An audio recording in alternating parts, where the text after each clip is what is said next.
오늘 저는 회복을 위한 과정이라는 그런 제목으로 은혜를 나누고자 합니다. 그런즉 그의 살이 청년보다 부드러워지며 젊음을 회복하리라. 여러분, 오늘 이 욥은 이 지구상에서 인간으로서 겪기 싫은 모든 일을 다 겪은 분입니다. 모든 현실에 있는 재산, 자기 자신보다 더 눈에 넣기도 아까운 자녀들이 전부 목숨을 잃고 홀로 남아서 그것도 부족해서 자기 몸에 병까지 들어서 피부에 불치의 병이 와가지고 그를 괴롭히니 견딜 수가 없어서 기아장으로 몸을 긁어서 피가 나요. 고름이 납니다. 그러면 개들이 와서 핥아먹는 거예요. 그 정도까지 최악의 상황으로 갔습니다. 바로 그 상황에 있을 때 어느 정도 시간이 지나고 믿음으로 견디고 있을 때 주께서 주신 약속의 말씀이 너의 살이 청년보다 부드러워지며 이전보다 더한 젊음의 시간으로 돌아가리라. 그렇게 말씀을 하신 겁니다. 이것을 가리켜 우리는 회복이라고 말합니다. 회복을 약속하신 것입니다. 시편 39편 13절에 보면 주는 나를 용서하사 내가 떠나 없어지기 전에 나의 건강을 회복시키소서. 이 다윗의 위대한 고백입니다. 몸이 안 좋아서 계속 좋은 약재를 써도 효험이 없는 거예요. 그때 그가 모든 치료를 포기하고 하나님께 매달립니다. 오늘 우리도 이런 믿음을 가져야 합니다. 그러니까 다윗은 언제나 하나님이 모든 상황으로 밀어붙일 때 그때 빨리 내려놓을 줄 안다는 겁니다. 빨리 포기할 줄 안다는 겁니다. 이것이 성숙한 그리스도인들입니다. 우리가 병원을 다니고 갖가지 여러분과 내가 치료를 받고 있지만 의사가 나를 고친다는 생각을 해서는 안 됩니다. 하나님이 그를 통해 쓰실 때만 나는 건강을 얻을 수 있다. 모든 결정은 주님께 달려있다. 항상 그런 마음으로 우리가 믿음으로 사셔야 됩니다. 오늘 그래서 저는 무엇보다 이 욥이 그 어려움 중에 있을 때 이 세 친구가 찾아왔는데 세 친구가 진짜 나이가 똑같은 게 아니고 당시의 이 전승에 보면 이 당시에는 이 믿음 안에서 같은 시간대에 예수를 믿었던 사람들을 친구 삼아서 사는 그런 당시의 이 문화가 있었다고 전승이 전해주고 있습니다. 그래서 이 세 사람이 그 시즌에 여호와를 믿게 되고 그로 인하여 누구보다 더 두터운 관계를 유지했던 믿음 안에서 친구라고 규정하는 것입니다. 오늘날. 그래서 나이차가 많아요. 세 사람이. 그럼에도 불구하고 항상 세 사람은 늘 소통하고 좋은 믿음의 친구가 되었던 것이죠. 그런데 그렇게 복을 받고 잘 나가던 욥이 하루아침에 모든 것을 잃고 병든 자가 되어서 피폐되어 가고 있을 때 그들이 와서 처음에는 막 통곡을 하고 울고 막 그렇게 위로를 했는데 같이 있으면서 이 상황을 보니까 율법적으로 비춰볼 때 욥이 결코 잘해서 이 상황이 온 것이 아니라는 것입니다. 그래서 그들이 돌변하기 시작합니다. 어떻게 돌변하느냐? 이 사람이 아직도 자기가 의롭다 한다는 겁니다. 율법에 비춰볼 때 이것은 하나님의 저주가 임한 것인데 어떻게 그것을 망각하고 자기를 의롭다 하며 난 하나님께 범죄한 게 없다라고 말하며 나는 이 어려움을 겪게 할 이유가 없다고 말하는가? 거기에 대해서 세 사람이 돌아가면서 신랄하게 욥을 비판합니다.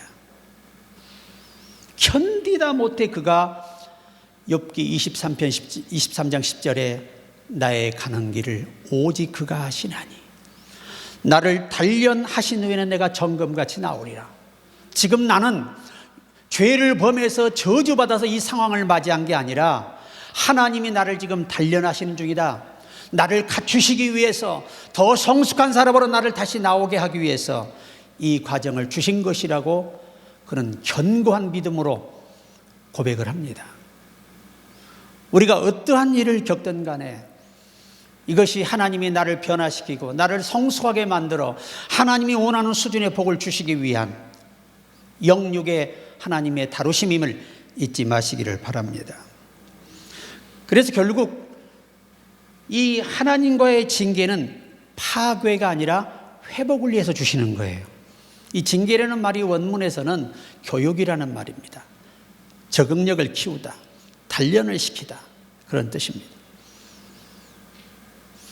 엘리후는 고난을 하나님이 사람을 멸하시기 위함이라고 정의했어요.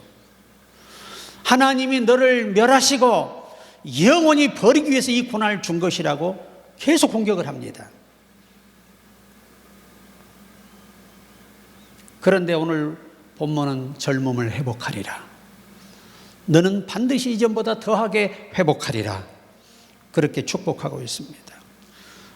우리가 이해하지 못하는 고난 속에 있어도 하나님의 목적은 회복을 위함임을 기억해야 됩니다. 이 시간이 지나고 나면 선을 이루시는 하나님을 만나고 감사하게 됩니다. 지금은 이해할 수 없지만 사람은 한 치 앞도 보지 못합니다. 그러나 우리가 할 수 있는 건 나를 인도하시는 절대자를 신뢰하는 것입니다. 그리고 끝까지 기도하는 것입니다. 믿음이 약해지지 않는 것입니다. 그때의 모든 하나님의 목적은 이루어집니다. 둘째는 회복은 하나님이 주도하신다. 사람이 할 수 있는 게 아무것도 없어요.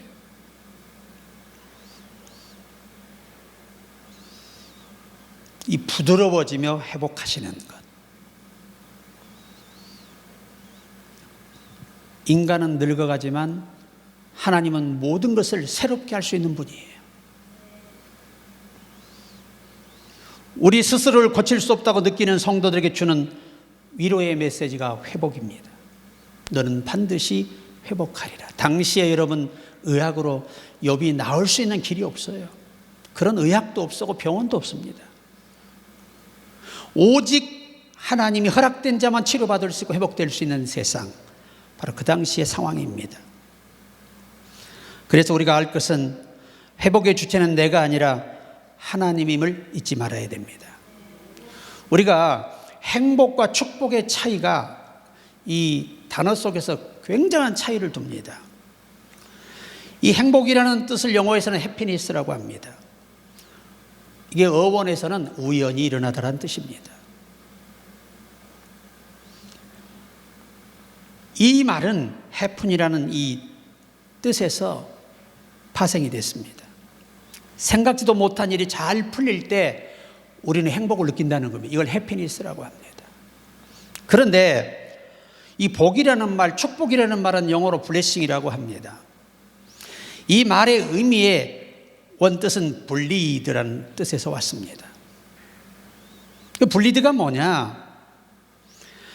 내가 피를 흘리다. 원뜻은 피를 흘린다는 뜻이에요. 블리드라는 말. 거기서 온 말이 블레싱이에요.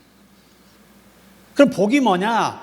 예수 그리스도가 우리 죄를 대신해 피 흘려 죽으셔서 우리가 죄 사함 받은 것이 블레싱, 복이라는 참 뜻입니다. 굉장히 중요한 의미가 들어 있습니다.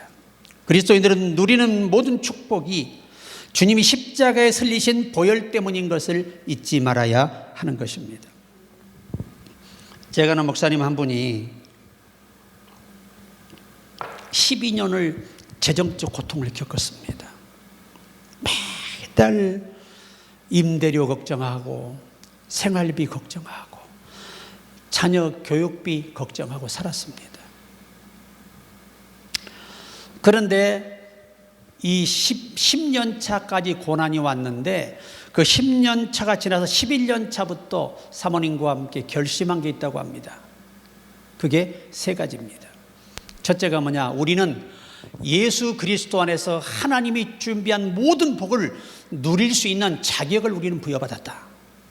우리가 이것을, 이 지위를 우리가 찾아야 되겠다. 두 번째, 우리는 그리스도 예수 안에서 하나님의 자녀의 권세를 받은 참 하나님의 자녀라는 이 자녀의 위치를 우리가 회복해야 되겠다. 그리고 세 번째, 그리스도께서 우리에게 모든 그리스도 안에 쓸 것을 채우시는 그 하나님께 감사해야 되겠다. 이 세 가지를 놓고 2년 동안 감사 기도를 한 겁니다. 그런데 2년 1개월째 접어들 때 미국의 한 선교회에서 어떻게 전화번호를 알고 전화가 온 거예요. 이번에 우리 미국의 이 선교회에서 한국의 개척교회 하나를 선정하여 후원하기로 했는데, 때마침 목사님의 친구, 어린 시절의 친구인 그 시골 친구가 목사님을 추천했다는 겁니다. 그래, 그 교회 상황 알아보니까 교회가 말로 할 수 없는 어려운 상황에 견디고 있는 겁니다.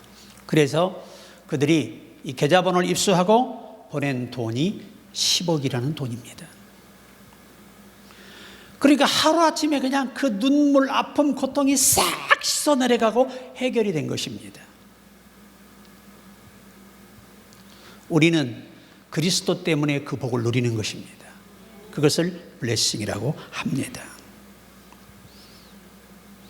그래서 예수님은 산상수훈에서 말씀하신 모든 축복이 해피니스가 아니고 블레싱입니다. 우연히 되는 게 아닙니다. 그리스도로 인하여 다 얻는 것이 복이라는 것입니다. 우리는 예수 때문에 오늘도 살아있는 것이고, 예수 때문에 존재하는 것이고, 예수 때문에 아버지가 필요한 모든 걸 주시는 겁니다. 그리스도 안에서 모든 쓸 것을 너희에게 채우시리라. 그러니까 우연한 행복은 없다는 것입니다. 하나님은 여러분, 우리의 믿음을 따라 복을 주시는 것, 그러나 그보다 앞서는 게 뭐냐? 하나님이 축복이 선택된 자라야 한다는 것입니다. 굉장히 중요한 거예요. 그 다음에 육체적 회복을 넘어선 섭리 안에서의 회복.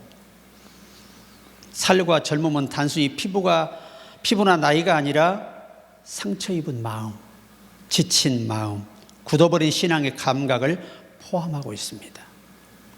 오늘 욥은 몸만 회복된 게 아니잖아요. 그의 영도, 그의 마음도, 그의 모든 영육의 모든 문제가 해결된 거예요.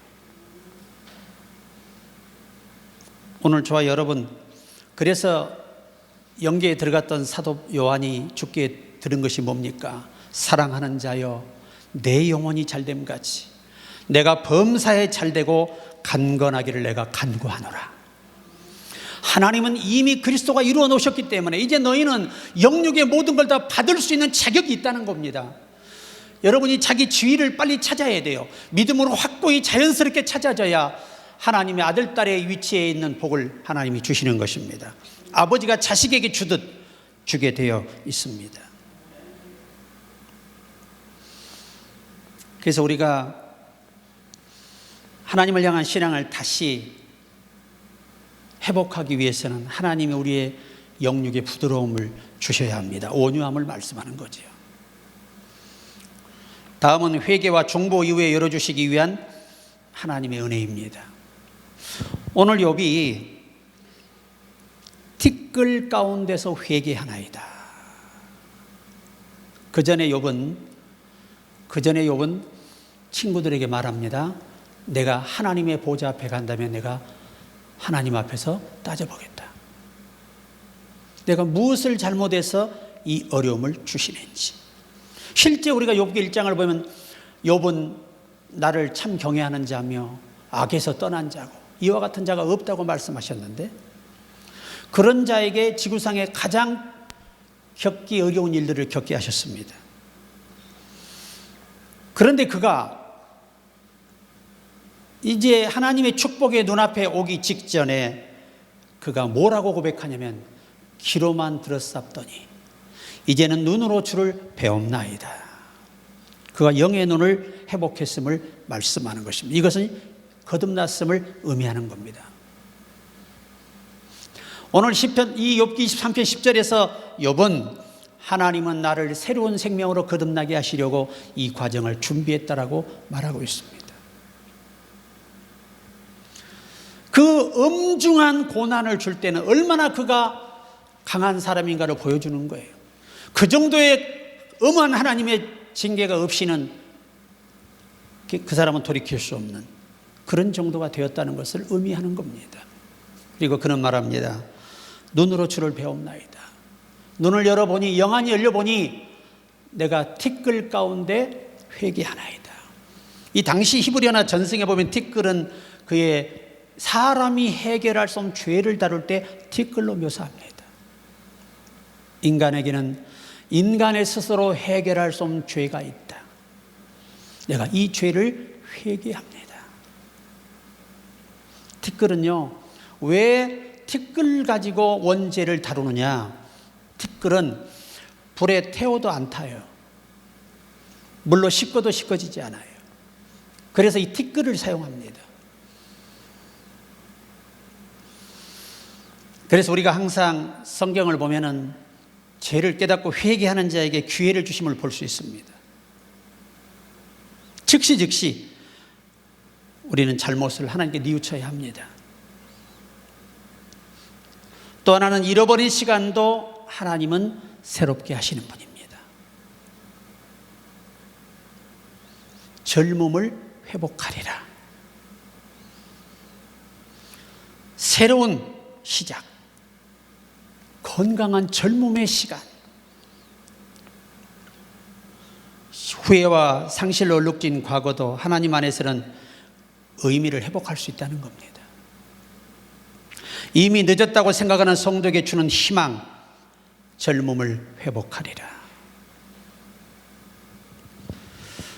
우리 김일 목사님이 이제 지금 잠시 이 인적 관계에 있는 분인데 그분이 갑자기 쓰러지셨어요, 암으로.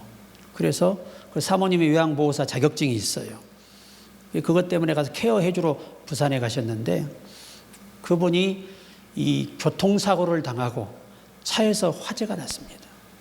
그래서 온몸이 만신창이. 그래 병원에서 항상 하는 얘기가 선생님 팔다리 4개 다 잘라야 살 수 있습니다. 그런데 팔다리 4개 자르고 나면 삶의 희망이 뭘로 살 거예요? 그때 절규하는데 성령의 음성이 들립니다. 너는 죽지 아니하고 반드시 살리라. 이 하나의 음성을 믿고 팔다리 자른 걸 거부하고 이 화상에 의해 썩어서 살이 다 떨어져 나가고 그런 와중에도 하나님의 약속의 말씀을 믿고 지금 견뎌서 그 긴 시간을 이겨내고 지금 일어서 걸을 수 있는 게 기적이라는 거예요. 신발을 신을 수 있는 게 기적이라는 겁니다. 이제 오셔서 제가 돌아오시면 간증하라고 그랬는데 누구든지 말입니다. 하나님의 이 잃어버린 시간. 그래서 그분이 누구보다 찬양할 때 진실과 그 간절함이 있는 거예요. 그 찬양할 때 그 목소리 속에 가슴에서 그 나오는 애절함이 있잖아요. 누구보다 다르지요. 살아있다는 자체만도 감사하고 팔다리가 붙어있음에 감사하고 손도 지금 하나의 마비가 있어 기타도 저리 칠 수 없는데 기타를 치면서 찬양을 하고 그분이 피아노도 배우셔서 피아노를 잘해요. 이제 50대 초반이에요. 하나님은 그 집안 전체가 다 이 테너, 음악 전공에서 부모들이 교수로 계시, 형제들이 교수로 있고요. 정말 음악가 중에 음악가 가정인데 하나님이 그를 낮추시고 쓰시기 위해서 그 어마어마한 고난이 그에게 온 거예요. 오히려 지금은 얼굴이 더 밝아요, 우리보다. 왜? 다시 세상에 태어난 느낌. 의사의 말대로 나는 팔다리도 없이 지금 병원에서 누군가에 의해서 케어를 받고 살다 죽어야 될 인생.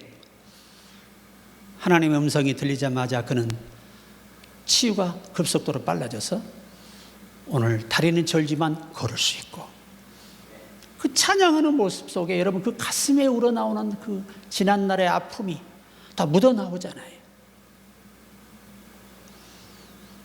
앞으로 그분도 하나님이 잘 인내하시고 더 열심히 섬기다 보면 회복할 날이 옵니다. 오늘 저와 여러분의 삶에도 회복이 있기를 주의 이름으로 축복합니다. 이미 늦었다고 할 때 낙심하지 마라. 그때까지도 믿음을 절대 놓치지 마라. 여러분 사라의 나이가 89세예요. 아이가 없어요. 여자로서 모든 기능이 다 마비됐어요. 다 죽었어요. 의학적으로 어떤 생리학적으로 방법이 없는 거예요. 그런데 히브리서 기자는 말하기를 그가 늙어서도 믿음이 약하여지지 아니하여 아들을 얻었다는 겁니다. 다니엘처럼 사자굴에 던져졌다고 해서 끝나는 게 아니라는 거예요. 밖에 있는 사람들이 볼 때 이미 다니엘의 인생은 끝났어요. 사자가 이미 먹어버렸겠죠. 그런데 사람은 늦었다고 했는데 하나님은 늦었다라고 사람들이 판단할 때 그 사자굴 안에서 새로운 역사를 준비하고 계셨습니다. 그 다음날 바로 역사가 바뀝니다. 상황이 바뀌어요. 회복됩니다. 이전보다 왕에게 신뢰를 받게 되고 그의 하나님을 확고하게 그 왕에게 심어줬습니다. 오히려 그를 괴계하고 죽이려 했던 자들은 다 땅에 떨어지기도 전에 사자가 다 먹었다고 말하고 있습니다. 얼마나 굶주렸으면 사자가 이것들을 땅에 떨어지지 않고 다 먹어 죽였겠냐는 거예요. 오늘 여러분, 우리가 고난받고 연단받는 시간들 헛되지 않아요. 낙심하지 마시기 바랍니다. 반드시 그 날을 갚아주시리라고 요엘서에 약속하고 있습니다. 우리의 수고가 헛되지 않다.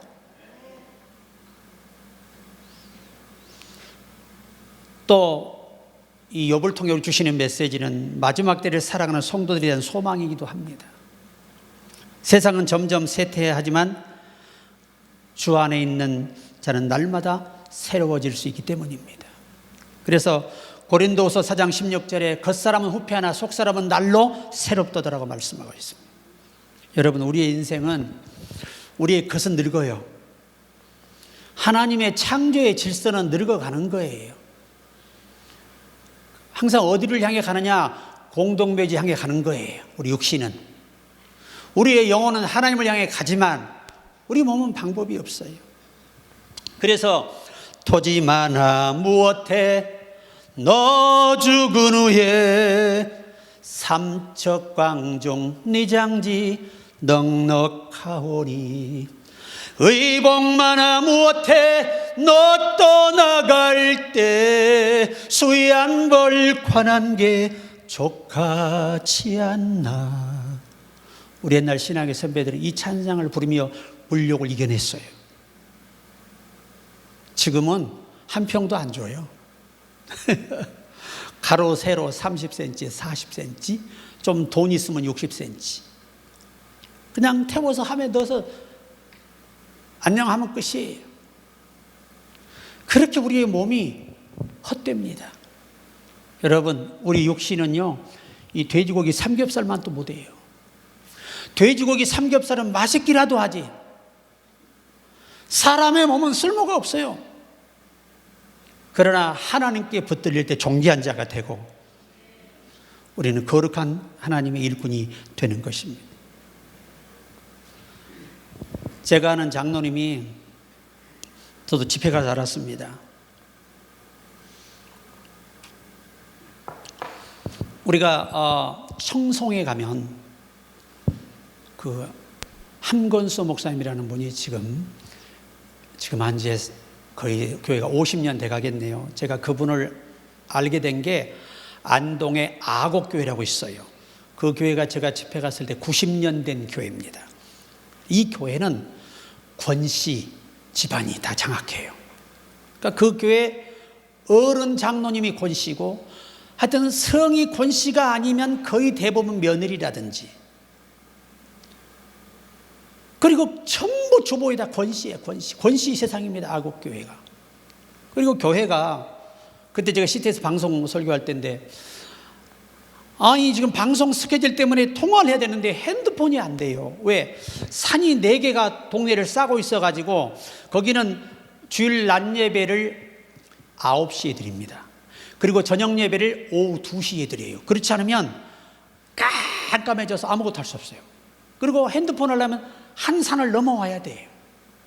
그게 그들의 일상입니다. 그런데 거기서 심호하시다가 청송이 바로 보입니다. 시내에서 교도소가. 거기서 목회를 하시는데 그 교회 장로님 한 분이 계세요. 집회를 가서 보니까 젊은 부부가 한 4가정이 와 있는데 얼굴이 다 송장 같아. 서울에서 모든 사업을 다 실패하고 완전히 밑바닥이 되어서 그냥 부모 집으로 내려와 얹혀 있는 상황이에요. 4가정이나. 그래, 그 얼굴들을 보니까 도저히 집회를 할 수가 없어요. 그래서 좀 유머십을 써가지고 한 이틀 이렇게 즐겁게 해드렸더니 얼굴이 조금 펴지더라고요. 얼굴이 펴지니까 마음이 열리는 거예요. 그런데 그 교회 장로님이 그렇게 장로인데 괴로운 겁니다. 첫째, 왜 괴롭냐? 장로가 잘 살아야 되는데 못 사니까 전도하기도 힘들고 사람들에게 좋은 이미지가 보여지지 않기 때문에 전도가 힘든 거예요. 그래서 하나님, 제게 물질을 예수 안에서 주세요. 그것으로 제가 전도의 본이 되고 싶습니다. 그리고 전도하는 데 쓰겠습니다. 그렇게 기도하는데 어느 날 새벽에 꿈을 꾸게 돼요. 기도하다가 이제 주기도 마치고 잠깐 누웠는데 꿈에 자기가 비료 있죠, 비료 총판을 하는 것을 꿈을 꾼 거예요. 그래서 그 다음날도 기도하고 계속 기도하는데 그 꿈꾼 것이 자꾸 떠오르면서 그것을 하고 싶은 마음을 주신 거예요. 그래서 있는 재산을 다 끌어모아가지고 이 안동에, 청송에 이 총판을 세웠어요. 비료 총판, 비닐이 총판 다 한 거예요. 그런데 이 사업이 생각지 않게 너무 잘 된 거예요. 그래가지고 이전의 장로의 모습이 없어졌어요. 활기차고 자신감 있고 항상 당당해요. 그런데 어느 날 새벽에 또 기도하는데 자기에게 사과, 대한민국 정부가 관리하는 사과 1호 밭을 매입할 수 있는 마음을 꿈에 주신 거예요. 그래서 그 사과 밭을 매입을 했어요. 그 사과가 얼마나 크냐? 이만합니다. 사과 하나가. 이게 대한민국 최고로 큰 사과, 정부가 보존하는 사과 밭이에요. 딱 4개 들어갑니다. 이만한 게. 제게 이제 농사가 잘 됐다고 한번 한 몇 년 저에게 사과를 보냈어요. 그 사과가 이만합니다. 사과가. 왜 이렇게 잘 되느냐? 장로님이 하나님께 늘 묻는 거예요. 하나님 아버지, 이 사과를 어떻게 관리해야 되고 어떻게 재배해야 될까요? 그러면 그 감동하시는 대로 열심히 그 사과밭에 일구는 거예요. 퇴비 줄 마음을 주면 퇴비를 주고. 그래서 사람들이 하는 말이, 아니 장로님 참 이상하시대. 농사의 기법이라는 게 있는 건데 어떻게 이렇게 기법에 맞지 않는 자꾸 이 배밭을 관리하면 언젠가 배밭이 다 없어질 거라고 사람들이 비난하는 거예요. 그런데 놀랍게도 그들은 자기들이 이 농용 기법에 맞지 않는데 하나님은 그가 시킨 대로 하니까 그 밭에 이 사과가 다 이만씩해요. 여러분, 나무가 이렇게 두껍습니다. 나무가, 사과나무가. 현장을 제가 돌아보고 왔는데 그 장로님 말씀이에요. 사람이 아무리 경영기법을 따지고 아무리 머리를 써도 하나님을 이길 수는 없습니다. 어린아이처럼 하나님 앞에 바보가 되어 그분 앞에 지혜를 구했더니 꿈으로도 보여주시고 음성으로도 들려주시고 환상으로도 보여주시고 그러더라는 거예요. 여러분, 믿음이라고 하는 것은 내가 할 수 있다는 생각이 완전히 내 안에서 없어져야 진짜 믿음이에요. 내가 할 수 있다는 생각이 1%라도 있다면 아직 믿음이 부족해요. 그래서 오늘 이 욥은 모든 것을 인간으로서 이룰 수 있는 건 다 이뤘습니다. 그런데 그가 잃은 것이 너무나 많은데 하나님은 그가 잃은 것 속에서 그가 진짜 얻지 못한 하나를 얻게 하십니다. 그게 뭐냐? 거듭남입니다. 그가 영적인 사람이 된 것입니다.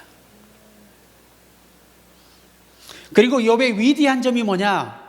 주신 자도 여호와시요 취하신 자도 여호와시오니 여호와는 찬송을 받으실지니이다. 여러분, 우리가 오늘까지 누린 것도 감사해야 돼요. 앞으로 고난 주신 것도 감사해야 됩니다. 그리고 욥의 또 하나의 위대한 점이 뭐냐? 그 어마어마한 상황 속에서 단 한 번도 하나님을 원망하지 아니하였습니다. 그러니까 우리가 회복을 위해서 우리가 반드시 지켜야 할 3대 원칙. 입술로 원망하거나 범죄하지 마라. 두 번째, 어떤 상황도 하나님께 감사하고 영광을 돌려라. 그리고 하나님이 모실 때 여러분, 친구들이 옳은 줄 알았어요. 모든 사람이 율법에 비춰서 그를 정죄하고 단죄할 때 그들이 다 옳은 줄 알았습니다. 그런데 하나님은 뭐라고 하셨습니까? 나중에 너희가 틀렸다고 말씀하셨습니다. 그리스도의 약속은 누군가를 정죄하고 판단하고 비방하는 데 있지 않다는 것입니다. 하나님은 거기에 관심이 없으십니다. 그를 변화시키시고 그를 성장시키셔서 원래 하나님이 주시고자 하는 것들을 주어서 복받게 하기를 원하시는 것이 하나님이시라는 겁니다. 매우 중요합니다. 그래, 욥은 끝까지 하나님을 원망하지는 않았는데 그가 아쉬워하는 행동을 몇 번 한 적이 있습니다. 내가 어머니의 젖을 빨지 않았더라면. 이 원문과 그 문법에 의한 그 번역들의 본을 보니까 이 콥틱에서도 그 고백이 내가 이만큼 지금 힘이 듭니다라는 하소연이지 그게 범죄 행위는 아니었던 것으로 그렇게 정리를 했더라고요. 오늘 말씀의 결론을 맺습니다. 진짜 젊음은 나이가 아니라 하나님과의 관계 회복으로 인하여 모든 것이 다 회복된다는 것입니다.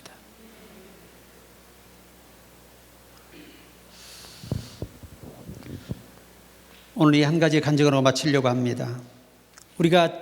우리 기독교 초대교회 사역자였던 김익두 목사님, 그는 이 술과 싸움만 하는 사람이었어요.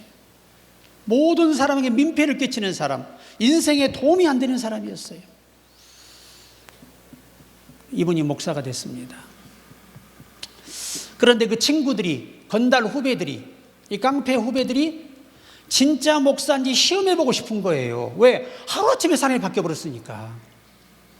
그래서 찬송을 들고 나 같은 죄인을 부르면서 전도를 나오는 이 김익도 목사님을 이 주막에 있다가 싹 나와서 어이구 형님 목사님 안녕하십니까 난리가 났어요. 반가워서. 그 깡패들 하는 짓들 있잖아요. 그래가지고 술집에 앉아서 형님 목사됨을 축하합니다 막 그러면서 막 죽게 세우다가 우리 목사가 된 기념으로 우리 한잔합시다 술을 딱 내민 거예요. 그러니까 김익도 목사님이 이복에 내래 술 먹지 않아.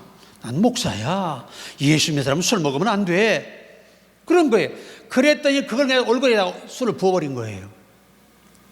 그러니까 옛날 성질이 살아나가지고 그냥 한 방씩 쳐서 그냥 기절을 시킨 겁니다. 두 후배를. 그리고 성경을 들고 산에 올라간 나무를 붙잡고 기도해요. 하나님, 익두 살려주시라요. 익두 사람 만들어주시라요. 거기에 기도해 해보세요. 하나님, 익두 사람 만들어주시라요. 요게 기도해요. 밤새도록 나무 붙잡고 익두 사람 만들어주시라요. 기도하다가 나무가 뽑혀버렸네. 그래가지고 그냥 한 10m 가까운 그런 골짜기로 그냥 굴러 떨어진 거예요. 기절했죠, 거기서. 그리고 얼마나 지났을까 눈을 떴는데 세상이 다시 보이는 거예요. 세상이 새롭게 보이는 거예요. 그때부터 단 한 번도 폭력을 쓰지 않고 단 한 번도 욕설을 하지 않고 진정한 목회자로 거듭나서 한국교회의 큰 역사핵을 그었던 분이 김익두 목사님입니다. 그분은 배움도 많지 않습니다. 하나님은 배움 보고 쓰는 거 아닙니다. 당신의 마음에 맞은 자를 쓰시는 것입니다. 하나님은 여러분의 인생을 늙어가는 얘기로 끝내지는 않으신다는 걸 기억해야 됩니다. 반드시 주님 안에서 언젠가 다시 부드러워지고 젊음을 회복할 수 있고 신앙도 젊어지고 생각도 젊어지고 모든 것이 영적으로 튼튼한 그런 존재들로 써주실 것입니다. 그 약속을 믿고 항상 승리하기를 주의 이름으로 축원합니다.